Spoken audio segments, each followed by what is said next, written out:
Ya Rasulallah,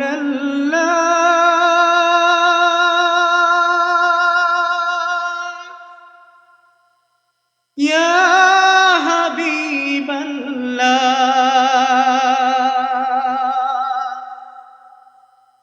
Ya Nabi Allah, Ya Rasulallah। আধারে দুনিয়ায় তুমি ছাড়া নাই কোনো আলো, তুমি ছাড়া নাই কোনো আলো। আধারে দুনিয়ায় তুমি ছাড়া নাই কোনো আলো, তুমি ছাড়া নাই কোনো আলো। অশান্তিরে দাবানলে মাজলুমানের হাহাকারে,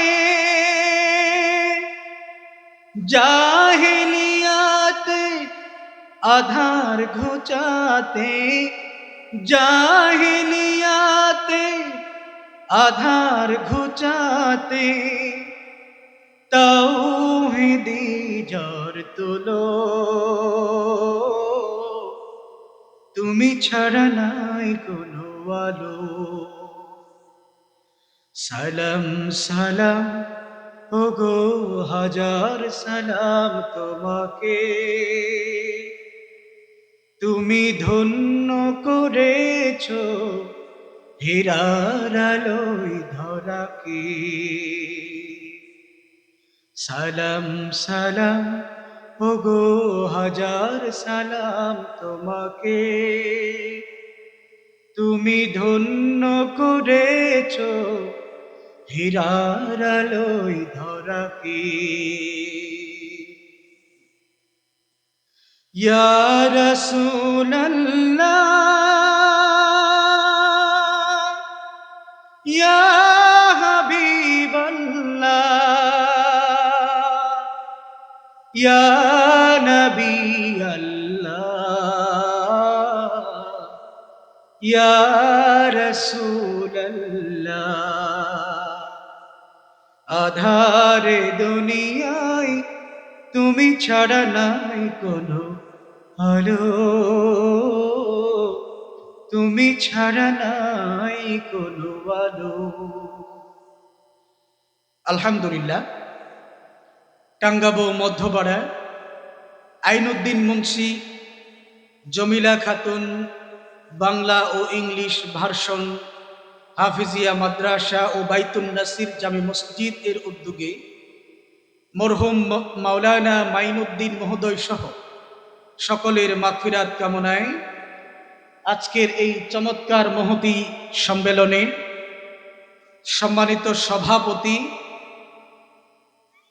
অত্র এলাকার দিগার উলামায়ে কেরাম ও উপস্থিত সম্মানিত তাওহীদি ভাইরা, সকলের প্রতি রইল সালাম। আসসালামু আলাইকুম ওয়া রাহমাতুল্লাহি ওয়া বারাকাতুহু। আসুন আলোচনার শুরুতে মন প্রাণ উজাড় করে দিয়ে আল্লাহ রাব্বুল আলামিনের দরবারে লাখ কোটি শুকরিয়া জ্ঞাপন করি যে মহান মালিক আমাদেরকে আজকের এই চমৎকার এই কুরআনুল কারীমের বাগানে আসার মতো তৌফিক দান করেছেন। এই জন্য শুকরিয়া জ্ঞাপন করছি আলহামদুলিল্লাহ। সালাতু সালাম পেশ করি মানবতার মুক্তির দিশারি মুহাম্মাদুর রাসূলুল্লাহ সাল্লাল্লাহু আলাইহি ওয়াসাল্লামের প্রতি। সম্মানিত হাজিরিন, আমরা আজকে মোটামুটি অন্যান্য দিনের তুলনায় আবহাওয়ার অবস্থা অনেকটা ভালো।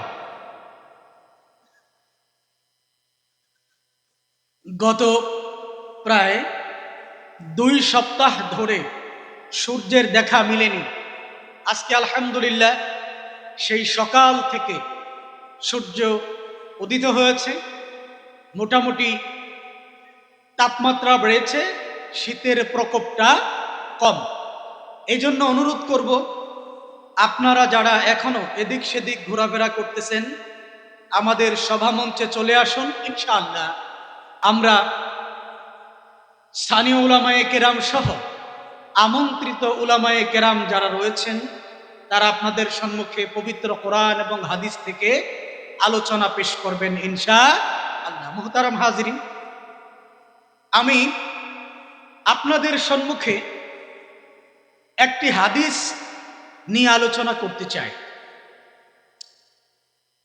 হাদিসটি পর্যালোচনা করার আগে আমরা এই হাদিসের প্রেক্ষাপট সম্পর্কে আমরা একটু জানার চেষ্টা করব। তার আগে আমরা একটু ভূমিকা স্বরূপ কিছু কথা বলে নিই। আজকে আমরা যারা এখানে উপস্থিত রয়েছি অথবা যারা এদিক সেদিক ঘোরাফেরা করতেছেন, দুনিয়ার জমিনে বসবাস করতেছেন, আজ থেকে 100 বছর পর আমরা কেউ এই দুনিয়ার জমিনে জীবিত থাকব না।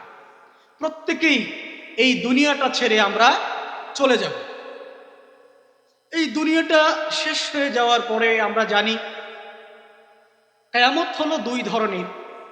একটা হচ্ছে ছোট কিয়ামত বা মাইনর কিয়ামত, যেটা একজন ব্যক্তি মৃত্যুবরণ করলেই তার উপরে ছোট কিয়ামত হয়। আরেকটা কিয়ামত হলো মেজর কিয়ামত বা বড় কিয়ামত। ইসরাফিল আলাইহিস সালাতু ওয়াস সালামের বাঁশির বা সিংগার ফুৎকারে চারদিক প্রকম্পিত হয়ে ভূমিকম্প তৈরি হয়ে আল্লাহ তাআলা সূরা জিলজালে বলেছেন, ইযা যুলজিলাতিল আরদু জিলজালাহা ওয়া আখরাজাতিল আরদু আসকালাহা। আল্লাহ রাব্বুল আলামিন ইসরাফিল আলাইহিস সালামকে বলবেন, হে ইসরাফিল, এই পৃথিবীটাকে আর টিকিয়ে রাখার দরকার নাই। হাদিস শরীফে এসেছে, আল্লাহর রাসূল সাল্লাল্লাহু আলাইহি ওয়াসাল্লাম বলেন, কিয়ামতের আগে দিয়ে তামাম পৃথিবী জুড়ে একটা ঈমানদার মানুষও থাকবে না, যে ঈমানদার ব্যক্তি আল্লাহ আল্লাহ আল্লাহ বলতে পারে। তামাম পৃথিবী জুড়ে কোথাও যখন একটা মানুষও এমন খুঁজে পাওয়া যাবে না যে আল্লাহ রাব্বুল আলামিনের নামটি উচ্চারণ করবে, এমত অবস্থায় আল্লাহ রাব্বুল আলামিন তিনি চাইবেন এই পৃথিবীটা বাঁচিয়ে রাখার আর কোনো দরকার নেই। এর কারণ হলো, আরেকটি হাদিসে এসেছে, আল্লাহর রাসূল সাল্লাল্লাহু আলাইহি ওয়াসাল্লাম বলেছেন, এই পৃথিবীর জমিনটাকে, এই পৃথিবীটাকে আল্লাহ রাব্বুল আলামিন যদি মশার ডানা পরিমাণ গুরুত্ব দিতেন, মূল্যায়ন যদি করতেন, তাহলে এই পৃথিবীতে একটা কাফের কেউ বেঁচে থাকার অনুমতি দিতেন না, একটা কাফের কেউ এক ঢুক পরিমাণ পানি খাওয়ার সুযোগ দিতেন না।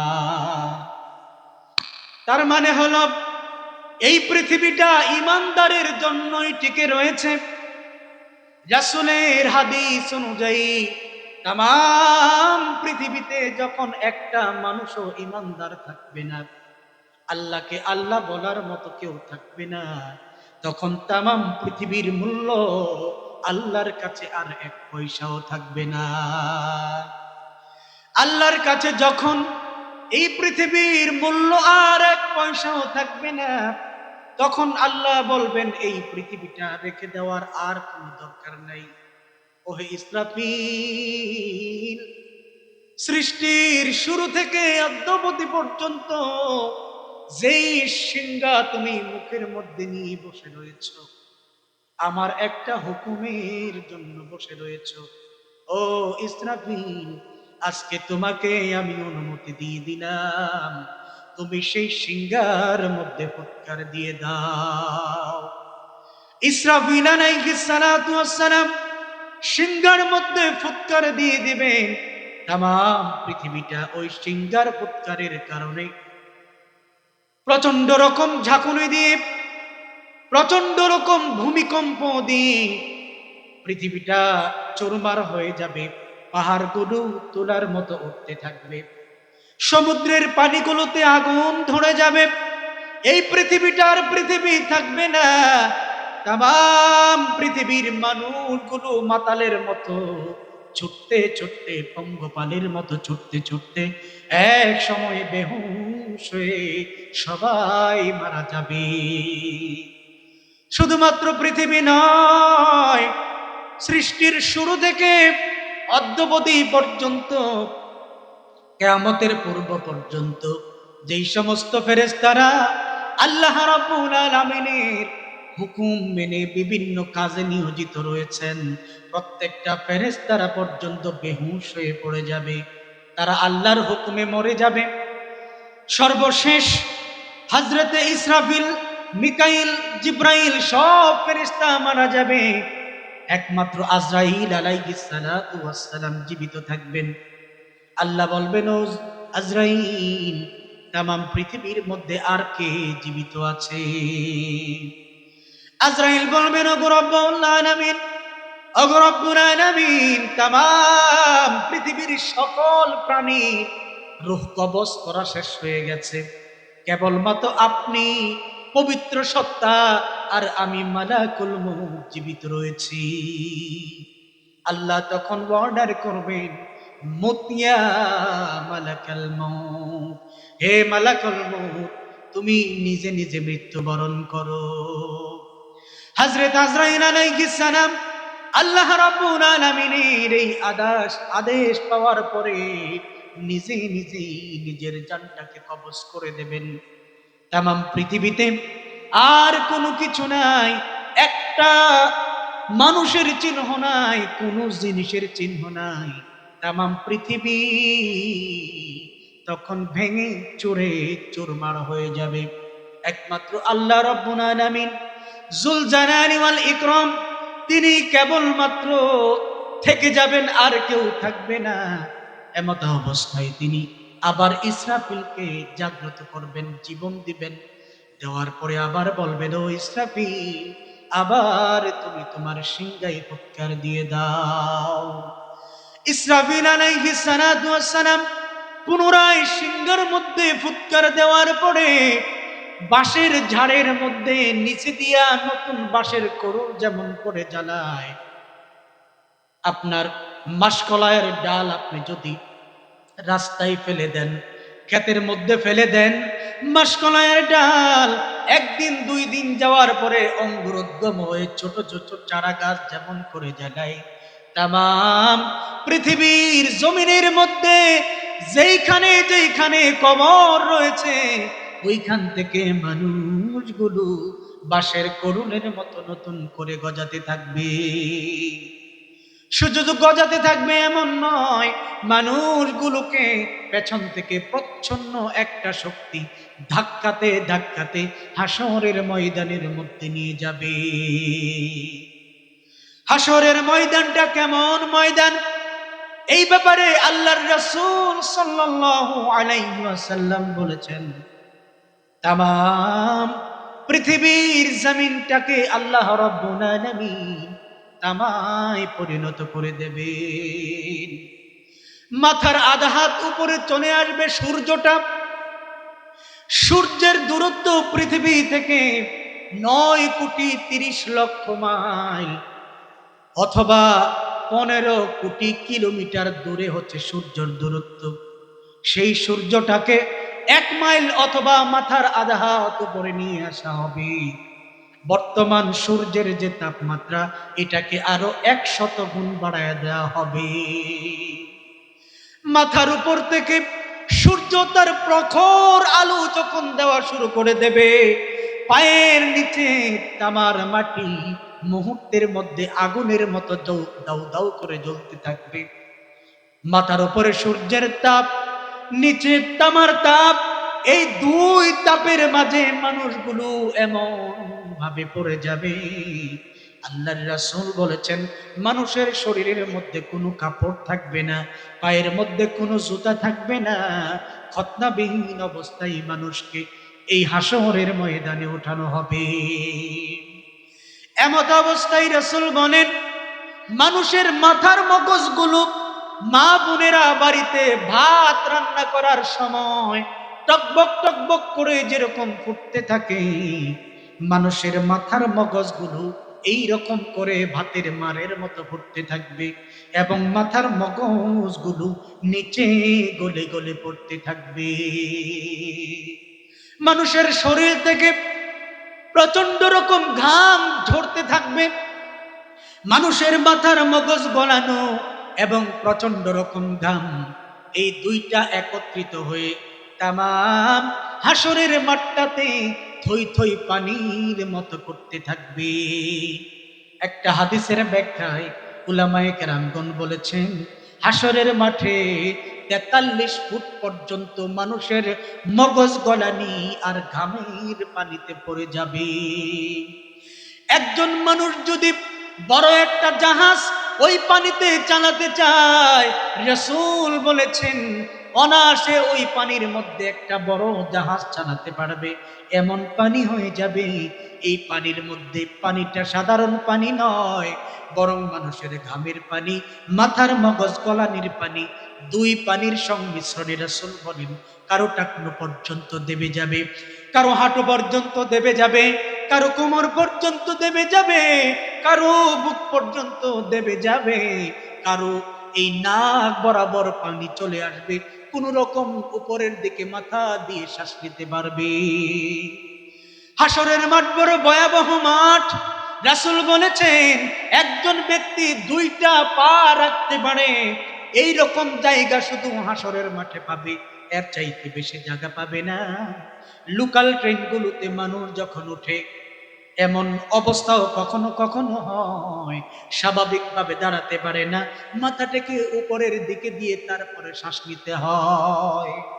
এমন পরিস্থিতিতে মানুষগুলো হাসরের ময়দানে পড়ে যাবে, মাথার মগজ গলানো, শরীরের ঘামের পানিতে হাবুডুবু খাচ্ছে, একটু নড়াচড়ার বাউ নেই, উপায় নাই। মাথার উপরে আদাত উপরে সূর্য প্রচন্ড গতিতে তাপ দিচ্ছে, এমন করে এমন শাস্তি চলতে থাকবে। মানুষগুলো ওই হাসরের ময়দানে 50,000 বছর পর্যন্ত থাকবে। 50,000 বছর, 50,000 বছর দুনিয়ার গণনা অনুযায়ী না, বরং আখেরাতের একদিন, আখেরাতের একদিন সমান সমান দুনিয়ার 1000 বছর। তাহলে একটু চিন্তা করে দেখেন, কিয়ামতের মাঠের 50,000 বছর দুনিয়ার জিন্দেগির কত কত দিন হতে পারে, কত বছর হতে পারে। আল্লাহু আকবার। প্রিয় ভাইরা আমার, এই যে প্রেক্ষাপটটা আপনাদের সামনে বললাম, আপনারা আমার সামনে যারা বসে আছেন, এমন কঠিন মুহূর্তে শুধুমাত্র আমরা নই, বরং আদম আলাইহিস সালাতু ওয়াস সালাম থেকে শুরু করে কিয়ামতের আগ পর্যন্ত এই পৃথিবীতে যত মানুষ এসেছিল, প্রত্যেকটা মানুষকে এই পরিস্থিতির সম্মুখীন হতে হবে। সম্মানিত ভাইরা আমার, এই যে 50,000 বছর আমরা আজকে এই পৃথিবীতে আছি, একদিন আমরা থাকবো না। 50,000 বছর এই মগজ গলানি আর ঘামের তলানিতে ত্রাহি ত্রাহি অবস্থায় যখন থাকবো, যখন পরিস্থিতি এত খারাপ, মানুষ বাঁচার জন্য আকুতি মিনতি করতে থাকবে, এমতা অবস্থায় আল্লাহ রাব্বুল আলামিন কিছু মানুষকে এই প্রচন্ড রোদ থেকে বাঁচিয়ে তার আরশে আজিমের নিচে জায়গা করে দেবেন এবং ভিআইপি মেহমানের মর্যাদা দিয়ে চমৎকার মেহমানদারি করে তাদেরকে সুন্দর আবাসনের একটা জায়গা করে দেবেন। কোথায়? আল্লাহ রাব্বুল আলামিনের আরশে আজিমের নিচে। সুবহানাল্লাহ। এই যে 50,000 বছর, এই যে 50,000 বছর কঠিন পরিস্থিতিতে আমরা থাকব, এমন সময় আল্লাহ তার কিছু প্রিয় বান্দাদেরকে আরশে আজিমের ছায়ার নিচে জায়গা করে দেবেন।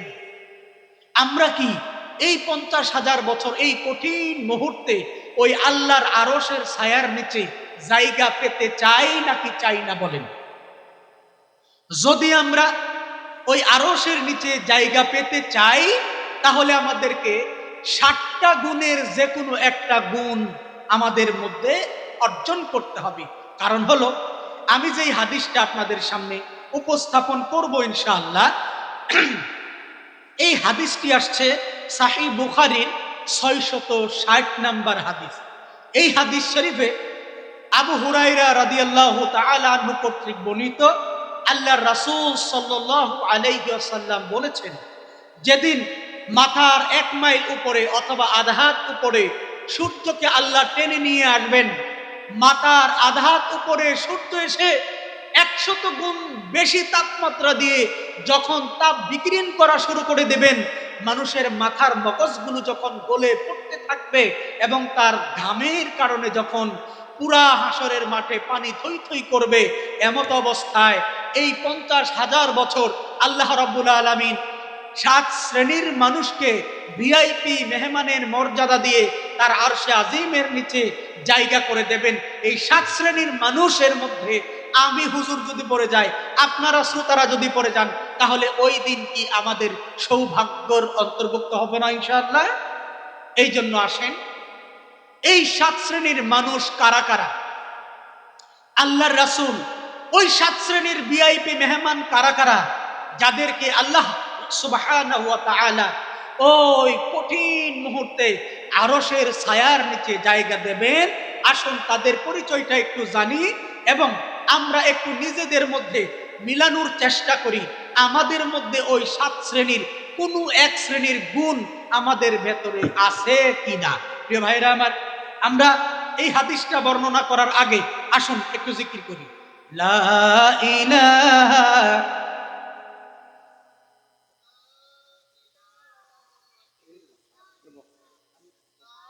নবী তুমি এখানে বসো।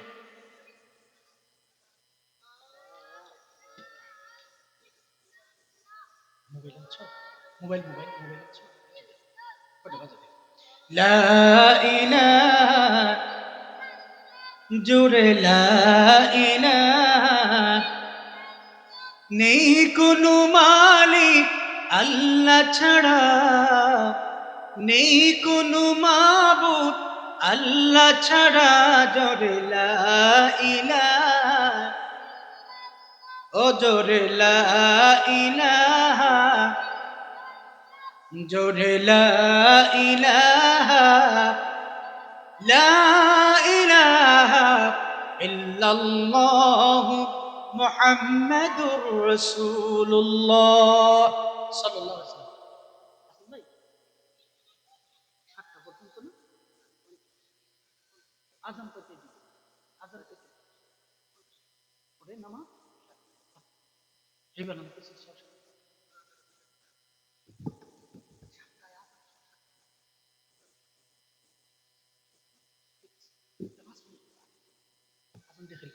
ঠিক আছে সম্মানিত ভাইরা আমার, তাহলে আর মাত্র 10 মিনিট সময় আছে। এই 10 মিনিটের ভেতরে আমরা শুধু হাদিসের অনুবাদটা আপনাদের সামনে উপস্থাপন করব। আল্লাহ রাসূল বলেন, সাবআতু ইউযিল্লুহুমুল্লাহু ফি যিল্লিহি লা ইল্লা লা যিল্লা ইল্লা যিল্লু। ওই দিন, যেই দিন আল্লাহর আরশের ছায়া ছাড়া আর কোনো ছায়া থাকবে না, সেই দিন আল্লাহ 7 শ্রেণীর মানুষকে তার আরশের ছায়ার নিচে ছায়া দান করবেন। সুবহানাল্লাহ পড়ি। আসুন আমরা হাদিসটা পড়ি। আন আবি হুরায়রা রাদিয়াল্লাহু তাআলা আনহু قال قال النبي صلى الله عليه وسلم سبعة يظلهم الله في ظله يوم لا ظل إلا ظله الإمام عادل। আল্লাহর রাসূল বলেন, 7 কিসিমের মানুষকে, 7 শ্রেণীর মানুষকে আল্লাহ রাব্বুল আলামিন তার আরশে আজিমের নিচে জায়গা করে দেবেন ওই দিন, যেই দিন তার আরশের ছায়া ছাড়া আর কোনো দুসরা ছায়া থাকবে না। তন্মধ্যে প্রথম নম্বর ব্যক্তি হলো আল ইমামুল আদিল, ন্যায় বিচারক শাসক, ন্যায় বিচারক বাদশা। ন্যায় বিচারক মানুষ। ন্যায় বিচারক কে? এই ব্যাপারে মুহাদ্দিসিনে কেরামগণ বলেছেন, মান হাকামা বিহি আদালা, যে ব্যক্তি কুরআনুল কারীম দিয়ে মানুষের মধ্যে বিচার ফয়সালা করে, কুরআনুল কারীম দিয়ে রাষ্ট্র পরিচালনা করে, কুরআনুল কারীম দিয়ে ব্যক্তি পরিবার সমাজকে পরিচালনা করে, সে হলো ন্যায় বিচারক শাসক। কারণ হলো কুরআনের চাইতে ন্যায় বিচার করতে পারে এই রকম তামাম পৃথিবীর মধ্যে দ্বিতীয় কোন গ্রন্থ নাই। এই জন্য কুরআন দিয়ে যারা বিচার কার্য ফয়সালা করে, কুরআন দিয়ে যারা সমাজ রাষ্ট্র দেশ পরিচালনা করে, রাজ্য পরিচালনা করে, তারাই হলো ন্যায় বিচারক শাসক। হযরতে ওমর ন্যায় বিচারক শাসকের একটি উৎকৃষ্ট উদাহরণ রেখে গিয়েছেন। একদিন রাত্রবেলায় হযরত ওমর রাদিয়াল্লাহু তাআলা আনহু রাস্তা দিয়ে হেঁটে যাচ্ছেন। মানুষ কেমন আছে, তার প্রজারা কেমন আছে সেটা অবলোকন করার জন্য ছদ্মবেশ ধারণ করে হযরত ওমর অলি গলিতে ঘোরাফেরা করেন। একদিন রাত্রবেলায় মরুভূমির মধ্যে তিনি গিয়ে দেখতে পেলেন একজন মা পাতিলের মধ্যে কি জানি রান্না করছে। পাশে ছোট ছোট ছেলে মেয়েরা কান্নাকাটি করছে, অনেকটা ক্ষুধার যন্ত্রণায় কান্নাকাটি করলে যেমন এরকম দেখা যাচ্ছে। হযরত ওমর কাছে গেলেন, জিজ্ঞেস করলেন, মা আপনি কি রান্না করতেছেন, বাচ্চারা কেন কান্দে? ওই মহিলা বলেন, হে পথিক আগন্তুক, আমার বাচ্চারা প্রচন্ড রকম ক্ষুধার্ত, আমার ঘরের মধ্যে রান্না করার মতো কোনো কিছু নাই, এই জন্য পাথর ডেক্সির মধ্যে দিয়ে আমি রান্না করার ভান করতেছি, যেন বাচ্চারা বোঝে তাদের জন্য রান্না করতেছি। এই রকম করতে করতে এক সময় বাচ্চারা ঘুমিয়ে যাবে, আমি পাথরটাকে ফেলে দেব। হযরত ওমর সাথে সাথে চলে গেলেন বাইতুল মালে, নিজের মাথায় করে অথবা কাঁধের মধ্যে করে আটা, ঘি, কিছু গোশত, কিছু পনির, কিছু খেজুর নিয়ে আসলেন। নিজ হাতে আটার খামিরা তৈরি করে, আটার কাই তৈরি করে নিজে তিনি ওই আটা দিয়ে রুটি তৈরি করে বাচ্চাদের মুখে তুলে দিয়েছেন। এটার নাম হলো ন্যায় বিচার। প্রথম নম্বর ব্যক্তি হলেন আল ইমামুল আদিল, ন্যায় বিচারক মানুষ, ন্যায় বিচারক শাসক। যেই ব্যক্তি কুরআন দিয়ে রাজ্য পরিচালনা করে, রাষ্ট্র পরিচালনা করে, দেশ পরিচালনা করে, সেই হলো ন্যায় বিচারক শাসক। কিয়ামতের ময়দানে আরশে আজিমের নিচে, ছায়ার নিচে সর্বপ্রথম আল্লাহ রাব্বুল আলামিন ন্যায় বিচারক শাসককে নিয়ে যাবেন। দ্বিতীয় নম্বর হলো শাবুন নাশা ফি ইবাদাতিল্লাহ, ওই যুবক, যেই যুবক তার যৌবন কালটাকে তার রব আল্লাহ রাব্বুল আলামিনের ইবাদতে কাটিয়েছে। তিন নম্বর হলো রাজুলুন কলবুহু মুআল্লাকুন ফিল মাসাজিদ, ওই ব্যক্তি, যেই ব্যক্তির অন্তরটা সব সময় মসজিদের সাথে ঝুলন্ত অবস্থায় থাকে। তার মানে হলো এক ওয়াক্ত নামাজ পড়ে জামাতের সাথে এক ওয়াক্ত নামাজ পড়ে চলে গেল, দ্বিতীয় ওয়াক্তের মধ্যে আসে জামাতের সাথে নামাজ পড়ে, তৃতীয় ওয়াক্তের সাথে জামাতের সাথে নামাজ পড়ে, কখন না জানি নামাজ চলে যায়, জামাত চলে যায়, এই পেরেশানির মধ্যে সারাক্ষণ সে থাকে। তার অন্তরটাকে সারাক্ষণ মসজিদমুখী করে রাখে, অথবা মসজিদের উন্নয়নের জন্য যত কিছু করা দরকার, মসজিদের জন্য যত কাজ করা দরকার, সকল কাজে নিজেকে নিয়োজিত রাখে। ওই ব্যক্তিকে বলা হয় রাজুলুন কলবুহু মুআল্লাকুন ফিল মাসাজিদ, যে ব্যক্তির অন্তরটা সদা সর্বদা মসজিদের সাথে ঝুলন্ত থাকে।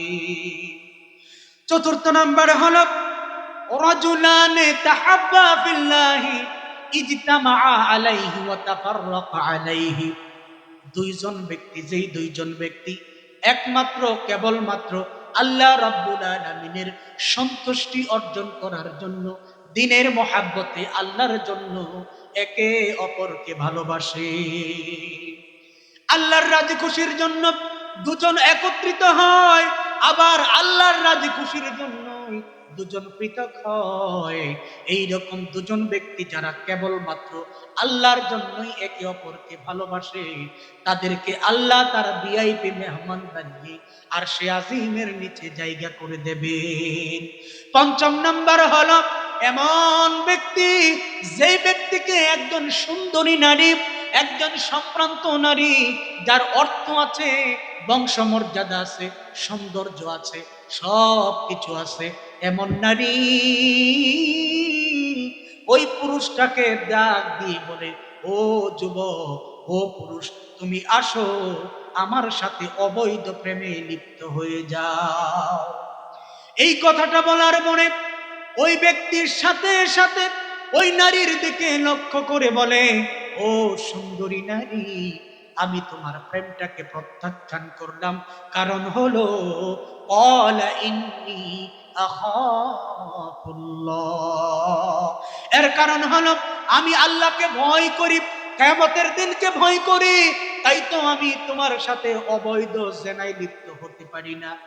যখন লোকটা এই কথা বলে দেয়, আল্লাহ এত বেশি খুশি হয়, কিয়ামতের ময়দানে, হাসরের দিনে, কঠিন মুহূর্তে ওই চরিত্র সম্পন্ন মানুষটাকে আরশে আজিমের নিচে আল্লাহ জায়গা করে দেবে।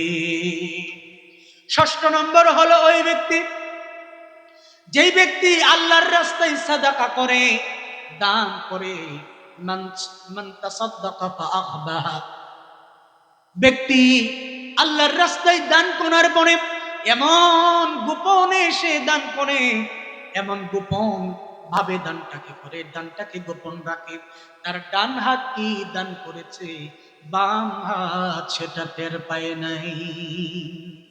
এমন দানশীল ব্যক্তি, যেই ব্যক্তি শুধু আল্লাহর জন্য দান করেছে, মানুষকে দেখানোর জন্য দান করে নাই, মাইকের মধ্যে বাহবা পাওয়ার জন্য দান করে নাই, মানুষ তাকে বিরাট দানশীল বলবে, দানবীর বলবে, মানুষের বাহবা পাওয়ার জন্য, মানুষের কোনো কীর্তন করার জন্য লোকটা দান করে নাই, বরং কেবলমাত্র আল্লাহর রাজি খুশির জন্য দান করেছে।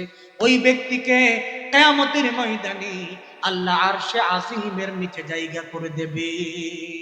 7 নম্বর ব্যক্তি বলে শেষ করে দিচ্ছি, এমন ব্যক্তি, যে ব্যক্তি গোপনে, আড়ালে, আবডালে, নির্জন জায়গায় বসে বসে নিজের গুনার কথা স্মরণ করেছে, আল্লাহর ভয় তার দিলের মধ্যে এসেছে, এবং কিয়ামতের ময়দানে পরকালের শাস্তির কথা স্মরণ করে ওই ব্যক্তি তার দুটো থেকে পানি ছেড়ে দিয়েছে। যেই ব্যক্তিটা এমন কাজ করতে পারবে, আল্লাহর ভয়ে গোপনে, মানুষের চোখের আড়ালে নিজের গুনার কথাগুলো স্মরণ করে, আল্লাহর ভয়ে, জাহান্নামের ভয়ে, আখিরাতের ভয়ে নিজের চোখ থেকে পানিগুলো ছেড়ে দেবে, আল্লাহর রাসূল বলেছেন, কাল কিয়ামতের ময়দানে আরশে আজিমের ছায়ার নিচে 7ম নম্বরে আল্লাহ ওই ব্যক্তিকে ভিআইপি মেহমান বানিয়ে নিয়ে যাবে। সুবহানাল্লাহ। সম্মানিত ভাইরা আমার, এতক্ষণ পর্যন্ত আমি আপনাদের সম্মুখে সহিহ বুখারীর 660 নাম্বার হাদিসের আলোকে 7 শ্রেণীর মানুষের কথা বলেছি, যাদেরকে আরশে আজিমের নিচে আল্লাহ রাব্বুল আলামিন ভিআইপি মেহমান হিসেবে কবুল করে নিয়া, যেদিন মাথার আধা হাত উপরে সূর্য চলে আসবে, সূর্যের তাপে মানুষের মগজগুলো গলে যাবে এবং মানুষের গায়ের ঘামের কারণে 43 ফুট পর্যন্ত পানি থই থই করতে থাকবে, এমত অবস্থায় যেই 7 শ্রেণীর মানুষকে আল্লাহ সুবহানাহু ওয়া তাআলা ভিআইপি মেহমান করে আরশে আজিমের নিচে জায়গা দেবেন, তাদের পরিচয় বললাম। এই 7 শ্রেণীর কোনো এক শ্রেণীর মধ্যে যদি আমরা হতে পারি, ইনশাআল্লাহ আল্লাহ আমাদেরকে ভিআইপি মেহমান করে নেবেন।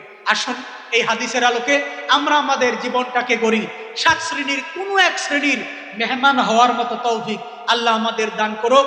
সকলে পড়ছি আমিন। আসসালামু আলাইকুম ওয়া রাহমাতুল্লাহি ওয়া বারাকাতুহু। মাশাআল্লাহ, মারহাবা। আমরা এতক্ষণ যাবৎ মাওলানা হযরত মাওলানা উমর ফারুক শাহীর কাছ থেকে গুরুত্বপূর্ণ আলোচনা শুনতেছিলাম। সময় স্বল্পতার কারণে ওনাকে আর সময় দেওয়া গেল না, এই জন্য ইন্তেজামিয়া কমিটির পক্ষ থেকে আমরা আন্তরিকভাবে দুঃখ প্রকাশ করছি। যাই হোক, সম্মানিত সম্মানিত ওয়াইজ হযরত মাওলানা উমর ফারুক শাহী যে গুরুত্বপূর্ণ নসিহত করেছেন, আল্লাহ জাল্লা শানুহু আমাদের সকলকে এই নসিহতের উপর আমল করার তৌফিক দান করুক। সকলে বলছি আমিন। মুহতারাম হাজিরিন, এখনই এশার জামাত শুরু হবে। এশার জামাত করে এশার জামাত 7টায় অনুষ্ঠিত হবে। তো এশার নামাজের পরে আমাদের মাহফিলের দ্বিতীয় অধিবেশন শুরু হবে। সকলেই মাহফিলের প্যান্ডেলে অবশ্যই চলে আসবেন। আপনারা